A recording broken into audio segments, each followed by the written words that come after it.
हर हर महादेव, नमस्कार, प्रणाम। आज हम आए हैं हमारे यहाँ पे सलोनी स्टूडियो में रिकॉर्डिंग करने के लिए। हम आपको दिखाते हैं अंदर एक खोला गैस और हमारे रिकॉर्डिस्ट हमारे अखिलेश जी मोहनजोदाड़ो जो अच्छे रिकॉर्डिस्ट हैं और स्टूडियो करते हैं और हमारे बड़े भाई नमस्कार यादव जो अच्छा गाते भी हैं।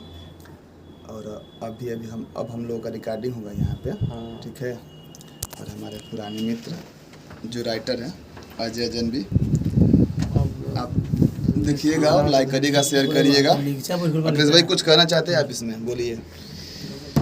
नमस्कार प्रणाम। हम आप सबको छोट भाई अखिलेश अंश और वो से नहीं हो रहा करम कि हमारे बड़ भैया मनोज राज ब्लॉग है ना, ब्लॉग वीडियो यहाँ के बनावे नहीं, तो आप सब ऊपर चैनल पर गाना गा के छोड़े नहीं। अच्छा लगी तो सब्सक्राइब शेयर जरूर करम जा।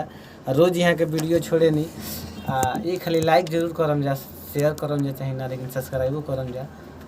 हाँ जी, अभी हमने गाना रिकॉर्डिंग करब जा अभी है।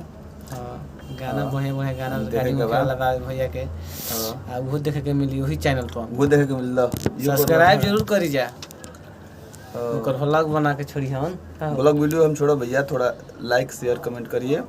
और आइए हमारे मित्र से कुछ बोलिए। नमो भाई। नमस्कार प्रणाम भैया, हम गायक नमो यादव और बहुत सुंदर भोजपुरी जगत के हमारे परम मित्र जिकर के टुकड़ा मनोज राज जी के ये चैनल बावे और ब्लॉग वीडियो हमेशा डाले नहीं। तो आप सबसे निवेदन भोजपुरिया भाई लोग से आग्रह रहे कि आप सब भाई के ढेर ज़्यादा से ज़्यादा प्यार दुलार दी और सब्सक्राइब करिए, शेयर करिए, खूब लाइक करिए, भाई के प्यार दुलार दीजिए हो भोजपुरिया समाज। और आइए मिलाते हैं आपको हमारे पुराने राइटर अजय जी।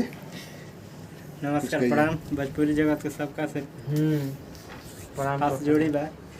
हमने के दोनों जना के तनी सबसे ज़्यादा इनका पर सपोर्ट करे जा कि जल्दी में इसी का हिट हो जाए, और कुछ ना करके तो लेकिन चैनल के सब्सक्राइब और लाइक जरूर कर सके। प्रणाम। जय हिंद। और कुछ कह दी कहे के का बा, अब हमने के रिकॉर्डिंग करब जा, ठीक बा।